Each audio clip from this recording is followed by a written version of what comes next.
Each and every season, there are diamonds in the rough that you can find in your free agency, and you want to be the first person in your league to add these players to hopefully give you a long-term success in your fantasy leagues. I'm going to give you 8 players in this video that I think you should be adding before week 1 to hopefully give you a boost over your other fantasy managers. My name is Mike, and let's get into the video.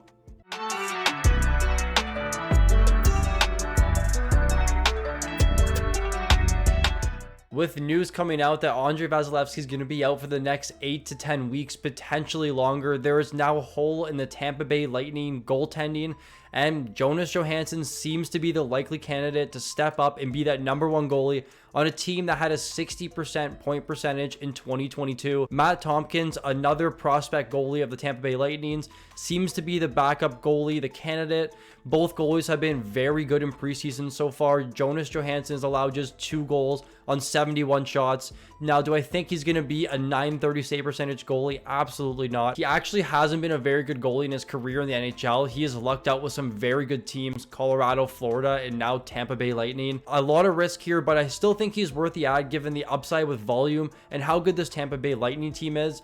He's probably more of a matchup type goaltender where if they're playing the Leafs, I probably wouldn't be starting him. But if they have a game against Montreal Canadiens, it seems likely that I would be starting Jonas Johansson. Now, I want to mention that he's not a streamer this week, but I still tried to keep in mind some of the games played this week, and there's a couple teams that have 3 games played. Tampa Bay has 3. They do have a back-to-back, so Matt Tompkins will likely get a start, but it's going to be interesting to see in the early going how good Jonas Johansson can be for this Tampa Bay Lightning team. Someone I want to be adding before week 1 in case he has 2 or 3 good starts in the next coming weeks. People are definitely going to be watching him. People are definitely going to be adding him, especially if he has a first few good starts. I want Jonas Johansson on my teams. 12-team leagues, I would be okay rostering him, but 14-plus team leagues, he should not be on your waiver wire. Filip Chytil continues to be an interesting ad option as reports come out in camp that he will be starting in the top 6 and should have a really good outlook this season. Last year, 22 goals, 45 points, and 175 shots, and that's while just playing 14 minutes per night. I project him this season to play well over 60 minutes per night in a much better role, and his shot rate, his point rate last season were both very strong, 9.95 shots per 60. I would say one of the biggest indicators of a player who's having success offensively is his shot rate, getting pucks to the net. If you're not shooting, you're not going to score. You're not going to be producing offense, and that's what we're seeing out of Chytil. And at 2.87 points per 60, 63rd best amongst forwards, it doesn't seem that good, but with how good the league was last season and how many players actually had well above their career averages in terms of points, Chytil is pretty good at 63rd. He does have the upside this season for 30 goals and 60 points, and you want to be adding him before other players in your league do so. I love this Rangers offense. Do I think he's going to get power play 1? I would say no, but that's contingent on injury. If someone goes down, Chytil seems to be the first man to step up and play on that top power play unit. He did have time there last season with some injuries on the New York Rangers offense. With Filip Chytil this season, I really like his outlook. I really like the potential you can get from him. You definitely want to be rostering him in those 14-plus team leagues sooner than your league mates will add him. Tommy Novak returns to another Fantasy Puck video, just 6% rostered over on Yahoo. I think this is going to skyrocket as the season progresses. He had a very, very efficient preseason, a 70% on-ice Corsi for percentage, a 66% on-ice goals for percentage, and an 82% on-ice scoring chances for percentage. When he was on the ice, he was dominating, and that's what we saw from most of this Nashville Predators roster, especially Filip Forsberg, someone that we're very high on here at Fantasy Puck, who had the most scoring chances for this preseason. But let's go back to Tommy Novak. The key to a breakout is opportunity, and that's what you want to look for in players who are gaining more opportunity this season than we saw last year. Novak came up, he was playing bottom 6 minutes, not power play minutes, but as the season progressed, he found his way into the top 6. He found his way onto the top power play unit, and that's what we're seeing this season. He's currently skating line 2, power play 1. If you go look on daily faceoff, you're going to see him on the 3rd line, but their 2nd and 3rd line are interchangeable. We see that with a lot of teams this year. He has potential for 25 goals, 60-plus point upside. He's just 6% rostered. You're not going to find this type of value available on your free agency for too long. Definitely someone you want to be scooping up. I would be fine owning him in 12-plus team leagues, but but at just 6% rostered, you can probably hold on a little bit, but keep your eye on him. We're going to be shouting him out probably in the next coming videos just to see how he starts the season. But I like Novak. I like the upside this season. Definitely someone you want to be rostering on your team. Barett Hayton is another guy that we're really high on here at Fantasy Puck. He is definitely more of a long-term ad. Arizona has just one game this week, and don't let that scare you away. Your league mates might not be on him, but you should be. Over the last 30 games of 2022, Hayton averaged 19 minutes and 30 seconds time on ice, a 2.47 points per 60 rate, and an 8.0 shots per 60 rate. The former 5th overall pick. You saw how good he was if you watched Team Canada World Juniors. He was the focal point of that team's offense, and he's now starting to show his true colors in Arizona.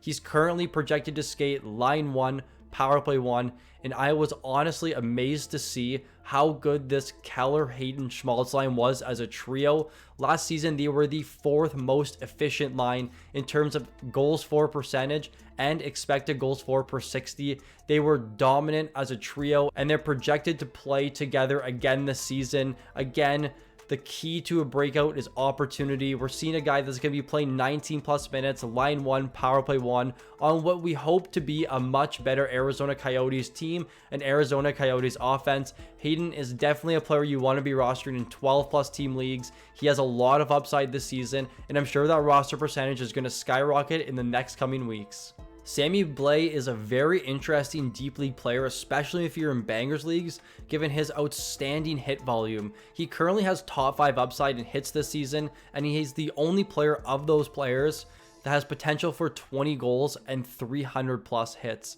Last season, he had the 11th highest hit rate, 17.05 hits per 60. And when I was sorting in preseason, he had the 3rd best hit rate at over 18 hits per 60, which if you do the math is around 6 hits per game, which is extremely high if you calculate it over an 82 game season. Now, can he sustain this volume? We're not sure. But when he was traded over to the St. Louis Blues last season, he had 119 hits in 31 games. Now, of the top 11 highest hitting players in the league, he has the highest goals per 60 and the highest assists per 60. And that's kind of what you want to see from a player who just really dominates one stat. Can he contribute in the other stats? We should see an increase in his average time on ice. When he was with the Rangers, he was playing around 10-11 minutes. When he was traded over to the St. Louis Blues, he was playing 14-15 minutes, and that's kind of what you want to see from him. So if we do see 15 minutes average time on ice in the top 9, power play 2, we project him for 283 hits and 16 goals when we increase the ice time. Sammy Blais, definitely someone you want to be rostering in those hits leagues, especially points leagues too, that count hits. He is a must roster player in 14 plus team leagues. See how many minutes he's playing and see the opportunity that he's going to be getting moving forward. We are back on the Calen Addison train, someone we liked last year, and I wasn't too fond of him this year. He was scratched a little bit. He doesn't have good peripherals, but with news that Jared Spurgeon is out, he's now week to week. Calen Addison has stepped up in a top 4 role, playing power play 1, and in preseason, he's averaged 22 minutes and 2 seconds per game. There's not many defensemen available in your waiver wire that are going to be playing 20 plus minutes and power play 1. So the opportunity for top 4 minutes and power play 1 has skyrocketed the value of Calen Addison.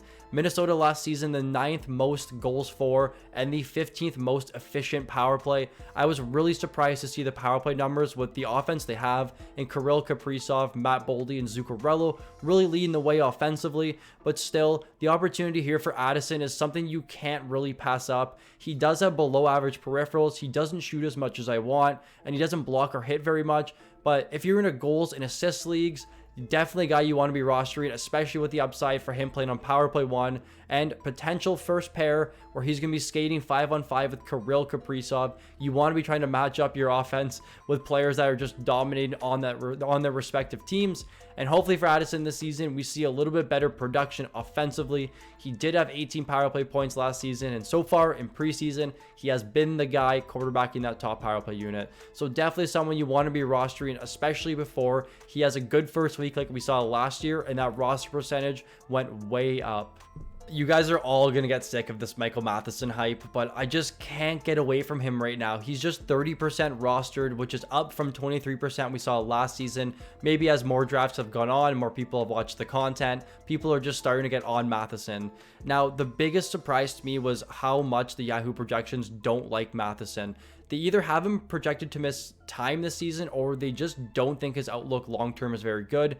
But what I want to note is over his last 30 games amongst all defensemen, he played 25 minutes and 7 seconds, which is the 8th highest. He had a 6.53 shots per 60 rate, the 15th best shot rate amongst all defensemen, and a 1.91 points per 60, which is the 19th best amongst all defensemen.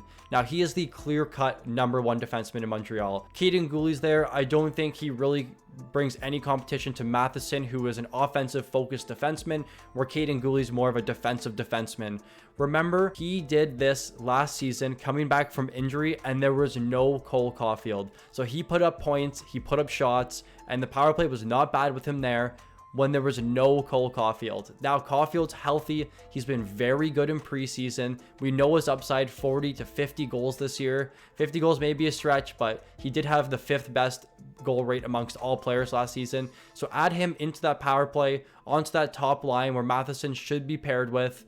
That is a recipe for success for Matheson this season. And not to mention, he has very good peripherals, almost 2 blocks per game and 1 hit per game. He just hits every category. He plays big minutes, and he's just 30% rostered. Like I said with Addison, there's not many guys available on free agency that are going to play 25 plus minutes and power play 1. So that's what I like from Matheson. He's definitely a guy I'm rostering in all of my teams this year. I think I own him in 6 of 8. I just did another draft, and I scooped up Matheson, who actually went undrafted, and I added him on free agency. Someone you want to be rostering, someone that adds a lot of depth to your decor and plays those big minutes in a power play 1 role. Concluding this video, we have Kirill Marchenko of the Columbus Blue Jackets, the wildcard team of the season this year. We really don't know what we're going to expect out of them, but we do know that Marchenko is projected to play line 1, power play 1 with Johnny Gaudreau and Patrick Laine.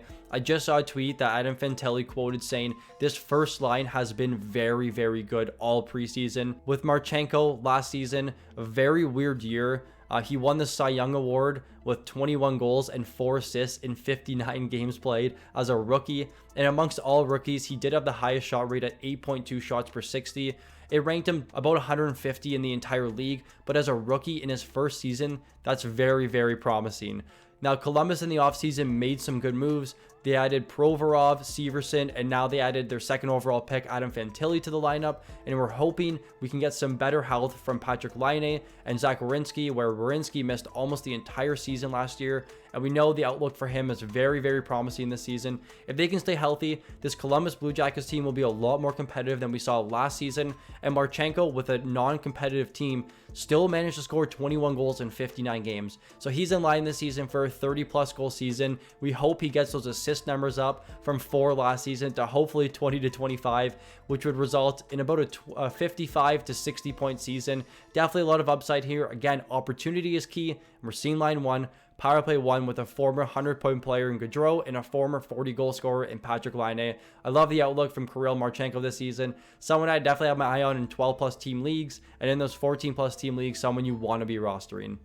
That will do it for the week 1 players to add video. I hope you guys enjoyed the video, and we're looking forward to so much content over the next little bit. Thank you all for watching. I look forward to seeing you all in the next video.